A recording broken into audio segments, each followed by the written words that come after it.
Ireland के एक छोटे से गांव बेल्यूस टाउन में लोग आज भी एक ऐसे शख्स को याद करते हैं जिसने दिन दहाड़े 36 लाख डॉलर्स का डाका डाला। हैरत की बात तो यह है कि ना तो उसके हाथ में बंदूक थी और ना ही चेहरे पर नकाब। इस कार्रवाई के बाद वो खुले आम घूमता रहा, लेकिन पुलिस उसका बाल भी बाका ना कर सकी क्योंकि उसने ये सारी लूट मार बिल्कुल कानूनी तरीके से की थी। इस शख्स का नाम था बार्नी कर्ली, एक मिस्टीरियस और शातिर गैम्बलर। इतना शातिर कि खिलाड़ियों के खिलाड़ी और बुकीज उसका नाम सुनते ही जुआ बंद कर देते थे। उसने अपने दिमाग का इस्तेमाल करते हुए सिस्टम की कमजोरियों को न सिर्फ ढूंढा बल्कि उनको अपना हथियार बना लिया। ये 1975 की वो हैरत अंगेज दास्तान है जिसे दुनिया आज येलो सैम बैटिंग कू के नाम से जानती है। जेम टीवी की वीडियोस में एक बार फिर से खुशामदीद। नाजरीन, 26 जून 1975 डबलिन से 26 किलोमीटर दूर बेल्यूस टाउन नामी एक छोटा सा गांव है जहां घोड़ों की रेस हो रही थी। रेस कोर्स में काफी रौनक लगी थी। रेस शुरू होने की तैयारियां चल रही थीं। लोग मुख्तलिफ घोड़ों पर पैसे लगा रहे थे और बुकीज अपनी जगह संभाल रहे थे, मगर बार्नी कर्ली वहां कहीं नजर नहीं आ रहा था। वो रेस कोर्स के अंदर ही कांटेदार झाड़ियों में छुपा हुआ रेस शुरू होने का इंतजार कर रहा था। उसके छुपने की वजह वहां मौजूद बुकीज थे, जिनको अगर पता चल गया कि बार्नी भी वहां आया है या उसका घोड़ा रेस में दौड़ेगा तो वो फौरन अलर्ट हो जाएंगे, यहाँ तक के जुआ बंद भी कर देंगे। उस वक्त गैम्बलिंग इंडस्ट्री में बार्नी का नाम काफी बदनाम था। बार्नी जिस भी रेस में शिरकत करता था या सिर्फ ग्राउंड पर नजर भी आ जाता, बुकीज समझ जाते थे कि यहाँ कोई न कोई गड़बड़ जरूर होगी। लेकिन जो चाल वो इस दिन चलने जा रहा था वो इसकी जिंदगी की सबसे बड़ी और सबसे खतरनाक चाल थी। बार्नी कर्ली एक ऐसा शख्स था जिसने अपने सगे बाप तक को नहीं छोड़ा था। उसके वालिद चार्ली कर्ली ग्रे हाउंड्स कुत्ते ट्रेन करते थे और उनकी रेस करवाकर जुआ खेलते थे। वो रेस के आखिरी मोमेंट पर अपने सबसे सुस्त कुत्ते को ड्रग्स देकर उसे तेज भागने पर मजबूर करते और सारे पैसे उसी पर लगा देते थे। ऐसे वो बुकीज को धोखा देकर अच्छा खासा पैसा बना लेते। अपने बाप की इस हरकत के बारे में बार्नी को अच्छी तरह मालूम था। एक दिन जब वो 15 साल का बच्चा था, चार्ली ने उसे कुत्ते को दवाई से भरा गोश्त देने का कहा, लेकिन बार्नी ने जानबूझकर वो गोश्त कुत्ते को नहीं दिया। अगले दिन रेस में वो कुत्ता हार गया। चार्ली को हुआ ठीक ठाक नुकसान, पर एक शख्स इसमें बहुत खुश था। वो था बार्नी। बार्नी ने चुपके से दूसरे कुत्ते को दवाई वाला गोश्त खिला दिया और उसी पर पैसे लगा दिए। अपने बाप को धोखा देकर पहली बार बार्नी ने 12 पाउंड्स कमाए, जो कि आज के $500 बनते हैं। यानी जिस शख्स ने जुए की शुरुआत ही अपने बाप को धोखा देकर की हो, वो बाकी दुनिया का क्या हाल करने वाला था, इसका अंदाजा आपको थोड़ी ही देर में हो जाएगा। बैटिंग में एक जुआ खेलने वाला होता है जो घोड़ों पर पैसा लगाता है और अगर उसका घोड़ा जीत गया तो पैसा डबल, ट्रिपल या जो भी रेट होता है। ये रेट सेट करने वाला होता है बुकी, जो ये रेट तय करता है कि कौन से घोड़े पर कितने टाइम्स ज्यादा पैसे मिलेंगे। अगर घोड़ा सुस्त होता है तो उसके जीतने के चांसेस कम होते हैं, तो उसका रेट सबसे ज्यादा होता है 1 to 20, यानी 1 रुपया लगाओ और इसके जीतने पर 20 रुपए ले जाओ। इसी तरह जिस घोड़े के जीतने के चांसेस ज्यादा होते हैं उसका रेट सबसे कम होता है, क्योंकि सभी उस पर पैसे लगा रहे होते हैं। देखा जाए तो सबसे ज्यादा पैसे वो कमाता है जिसने सबसे सुस्त घोड़े पर पैसे लगाए हों और उसका घोड़ा जीत भी जाए। 20 टाइम्स कमाई। चार्ली ने सारी जिंदगी अपने सुस्त ग्रे हाउंड्स को मेडिसिन के जरिए चुस्त किया और अपने चुस्त कुत्ते को सुस्त। ऐसे वो बुकीज को धोखा देता था, और क्योंकि उस वक्त बैटिंग लीगल नहीं थी तो रूल्स भी कुछ खास नहीं थे। 1956 में एक ऐसा वाकया पेश आया जिसने चार्ली को नाक तक कर्जों में डुबो दिया। उसने हमेशा की तरह अपने सुस्त कुत्ते को ड्रग्स दी और सारे पैसे उस पर लगा दिए, लेकिन कुदरत को शायद कुछ और ही मंजूर था। मेडिसिन का गलत असर होने की वजह से न सिर्फ वो कुत्ता हार गया, बल्कि गिरने की वजह से उसकी रीढ़ की हड्डी भी टूट गई। उस वक्त बार्नी 16 साल का था और अपने बाप की हार को दिल पर ले लिया। इस एक हार ने पूरे खानदान को कर्जों की दलदल में धकेल दिया।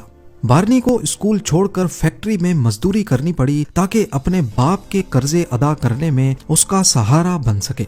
अगले 18 महीनों तक दोनों ने दिन रात मेहनत की और जो कुछ कमाया वो सारा का सारा बुकीज को वापस करने में खर्च हो गया। ये वो वक्त था जब बार्नी ने जुए के खतरनाक और तारीक पहलू को बहुत करीब से देखा। इसके बाद बार्नी ने अपनी जिंदगी में बहुत से काम किए, लेकिन हर जगह उसे सिर्फ नुकसान ही हुआ। कभी बैटिंग शॉप खोली तो कभी पब। म्यूजिक मैनेजमेंट में भी कदम रखा, लेकिन वहां भी बात नहीं बनी। यहाँ तक के उसने स्मगलिंग भी शुरू कर दी।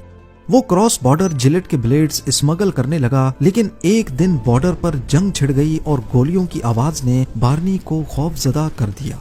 उसका दिल हमेशा हॉर्स रेसिंग और जुए में अटका रहता था। आखिरकार उसने गैम्बलिंग की प्रोफेशनल दुनिया में कदम रखने का फैसला कर लिया। बेशक अपने बाप को धोखा देकर ही सही, लेकिन उसने अपनी पहली कमाई यहीं से की थी। 1975 तक उसने गैम्बलिंग की दुनिया में खूब लूट मार मचाई। कई बार उसकी ट्रिक्स काम कर जाती थीं, कभी वो कर्जों तले डूब जाता था। नौबत यहाँ तक आ पहुंची कि बुकीज अब बार्नी का नाम सुनते ही घबरा जाते थे। उसे गेम नहीं खेलने देते थे, या फिर जिन घोड़ों पर सबसे ज्यादा रेट होता था वो रेट फौरन गिरा देते थे। इस बार बार्नी 12,000 पाउंड्स के कर्जे में डूबा हुआ था और उसका इस दलदल से निकलने का सिर्फ एक ही तरीका था। यहीं पर उसके जहन में एक खराफाती आइडिया ने जन्म लिया। बार्नी ने अपने एक पुराने दोस्त से राब्ता किया और उससे एक ऐसा घोड़ा मांगा जिसका रिकॉर्ड काफी खराब हो। इस घोड़े का नाम येलो सैम रखा गया, जो कि बार्नी के बाप का निक नेम हुआ करता था। इस घोड़े का रिकॉर्ड हद से ज्यादा खराब था। पिछली 9 रेसेस में उसने 8वीं से भी बुरी पोजीशन हासिल की थी। बार्नी ने एक इंतहाई चालाक स्ट्रेटजी अपनाई। उसने घोड़े को जानबूझकर ऐसी जमीन और ऐसी रेसेस में दौड़ाया जो उसके मिजाज के खिलाफ हों। इससे येलो सैम की ऑफिशियल रेटिंग मजीद कम हो गई, यहाँ तक कि वो हैंडीकैप रेसिंग के लिए एलिजिबल हो गया। जबकि असल में हकीकत ये थी कि येलो सैम सख्त जमीन पर तेज दौड़ने वाला घोड़ा था। बार्नी ने येलो सैम को अंडर हैंडीकैप्ड करवाया ताकि जब असल रेस आए तो वो तेज दौड़ सके। उसने 26 जून 1975 को बेल्यूस्टाउन रेस कोर्स में होने वाली एक नेशनल रेस का इंतखाब किया। ये एक हैंडीकैप्ड रेस थी, माउंट हैनोवर हैंडीकैप हर्डल। पर अभी तक उसने जो कुछ किया वो उसकी प्लानिंग का सिर्फ एक हिस्सा था। बेल्यूस्टाउन ट्रैक को चुनने की भी एक खास वजह थी। वहां कम्युनिकेशन के लिए सिर्फ एक ही फोन बूथ लगा था। उस दौर में जब भी कोई रेस होती थी तो कई घंटों पहले से मुल्क भर में बैटिंग शॉप्स पर लोग अपनी पसंद के घोड़ों पर पैसे लगाना शुरू कर देते थे। बैटिंग शॉप्स वाले बुकीज के साथ कनेक्टेड रहते थे। जिस घोड़े पर ज्यादा पैसे लग जाते, शॉप्स वाले बुकीज को बताकर उस घोड़े का रेट कम कर देते थे। पर रूल ये था कि एक बार रेस शुरू हो गई तो रेट लॉक कर दिया जाएगा। बार्नी ने सोचा कि अगर वो आखिरी मोमेंट पे बेल्यूस्टाउन रेस कोर्स की इकलौती फोन लाइन को किसी तरह ब्लॉक कर दे तो वहां बुकीज का राब्ता बैटिंग शॉप्स वालों से टूट जाएगा और येलो सैम का रेट आखिरी वक्त तक 1-20 ही रहेगा। पर यह काम कुछ ऐसे करना था कि किसी को भी शक ना हो। बुकीज को भनक भी पड़ गई तो वो सब घोड़ों के रेट गिरा देंगे। इस प्लान की कामयाबी तब मुमकिन होगी जब बार्नी के भरोसेमंद दोस्त उसका साथ देंगे। उसने पूरे आइलैंड में 300 लोगों को चुना जो आखिरी वक्त में जाकर येलो सैम पर पैसे लगाएंगे। इसके लिए बार्नी ने उनको 50 से 300 पाउंड्स तक का कैश एनवलप दिया था। इस प्लानिंग के लिए बार्नी ने 15,000 पाउंड्स जमा किए थे, जो उस वक्त उसकी पूरी जिंदगी की जमा पूंजी थी। अगर ये प्लान नाकाम हो गया तो वो ना सिर्फ तबाह हो जाएगा बल्कि कर्जे के बोझ तले उसे जेल तक जाना पड़ सकता था। अब आया रेस वाला दिन। कई घंटों पहले से ही बैटिंग शॉप्स पर जुआ शुरू हो गया। जैसा कि उम्मीद की गई थी, येलो सैम पर सबसे ज्यादा रेट था क्योंकि उसकी ऑफिशियल रेटिंग ही काफी कमजोर थी। रेस शुरू होने के आखिरी 25 मिनट पहले बेनी नामी शख्स बेल्यूस्टाउन रेस कोर्स के पब्लिक फोन बूथ में पहुंचा। ये बार्नी का एक काबिले एतमाद दोस्त था और इसी को ही पब्लिक फोन बूथ पर कब्जा करना था। उसने फोन उठाया और जानबूझकर ज़ारो कतार रोना शुरू हो गया। कुछ देर तक लाइन में खड़े लोगों ने बर्दाश्त किया, लेकिन उसने कहा कि उसकी खाला बीमार है और मौत के बिस्तर पर पड़ी है। मेरा उनसे बात करना बहुत जरूरी है। कई लोग उसके दुख में शरीक हो गए, लेकिन उसी लाइन में खड़े बुकीज को बहुत ज्यादा मसला था। उसे बार्नी ने कुछ इंस्ट्रक्शंस दे रखी थी कि अगर कोई जबरदस्ती तुमसे फोन लेने की कोशिश करे तो बेशक गुस्से से फोन को ही तोड़ देना, पर किसी भी सूरत किसी और को वहां से फोन ना करने देना।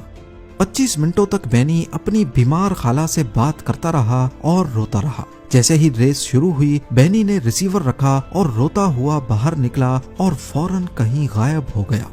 इसी दौरान बार्नी के लोग जो मुल्क भर में फैले हुए थे, उन्होंने येलो सैम पर पैसे लगा दिए। येलो सैम का रेट 1 to 20 ही रहा और रेस शुरू होते ही लॉक हो गया। बैटिंग मैनेजर्स ने फौरन ट्रैक पर कॉल करने की कोशिश की ताकि इसका रेट कम किया जा सके, लेकिन उन्हें हर बार फोन बिजी ही मिला। ट्रैक पर बुकीज को अंदाजा ही नहीं था कि बाहर क्या तूफान आ चुका है। उस वक्त बार्नी खुद रेस कोर्स में मौजूद था, लेकिन वो बुकीज की नजरों से बचने के लिए झाड़ियों में छुपकर बाइनोकुलर्स की मदद से रेस देख रहा था। जब रेस शुरू हुई तो येलो सैम ने अपने जॉकी के साथ हैरत अंगेज रफ्तार दिखाई। सिल्वर रोड जैसा फेवरेट घोड़ा भी उसके सामने नाकाम नजर आया। येलो सैम ने 13 हर्डल्स बड़ी आसानी से पार की और 2.5 मीटर की लेंथ से रेस जीत ली। जब रेस खत्म हुई और बुकीज को पता चला कि उनके साथ क्या हुआ है, तो वहां काफी हंगामा अराई हुई। वो बेनी को ढूंढ कर लाए जिसने फोन बूथ पर कब्जा कर रखा था, लेकिन उसने कहा कि मुआवजा हो गया, मेरी खाला अब बेहतर है, और उसने बार्नी को पहचानने से भी इनकार कर दिया। अब बारी थी बुकीज की बार्नी को पैसे देने की। इस गेम में बार्नी की टोटल इन्वेस्टमेंट 15,000 पाउंड थी, जिसका उसे 20 टाइम्स ज्यादा मिलना था, यानी 3 लाख पाउंड, जो आज के दौर में 35 लाख डॉलर्स बनते हैं। बुकीज ने गुस्से में ये पैसे एक एक पाउंड के नोट्स में अदा किए, जिनकी टोटल 108 बोरियां बनती थी। ये coup पूरे आयरलैंड और यूके में हेडलाइंस बन गया। बार्नी कर्ली रातों रात एक लेजेंड बन गया। सबसे अहम बात यह थी कि उसने कोई भी कानून नहीं तोड़ा था। उसने सिर्फ सिस्टम की कमजोरी का फायदा उठाकर उसको अपना हथियार बना लिया। इस वाक़े के बाद बुकीज ने अपने रूल्स बदल दिए और बड़ी बेट्स के लिए कम से कम 30 मिनट का टाइम फ्रेम लाजमी कर दिया। बार्नी कर्ली ने 1975 के बाद कई छोटे बड़े गैम्बल्स किए, लेकिन 2010 और 2014 के coup ने साबित किया कि उसका दिमाग 70 साल की उम्र में भी उतना ही तेज चलता था। बार्नी कर्ली 23 मई 2021 को 81 साल की उम्र में कैंसर से लड़ते हुए चल बसे। उनकी मौत पर हॉर्स रेसिंग की दुनिया ने उन्हें जीनियस और रॉबिन हुड ऑफ रेसिंग के तौर पर ट्रिब्यूट पेश किया, क्योंकि वो एक ऐसे शख्स थे जो एक तरफ सिस्टम को लूटने का हुनर जानते थे और दूसरी तरफ वही पैसा गरीबों पर खर्च करने का हौसला भी रखते थे। उम्मीद है ज़ेम टीवी की ये वीडियो भी आप लोग भरपूर लाइक और शेयर करेंगे। आप लोगों के प्यार भरे कमेंट्स का बेहद शुक्रिया। मिलते हैं अगली शानदार वीडियो में।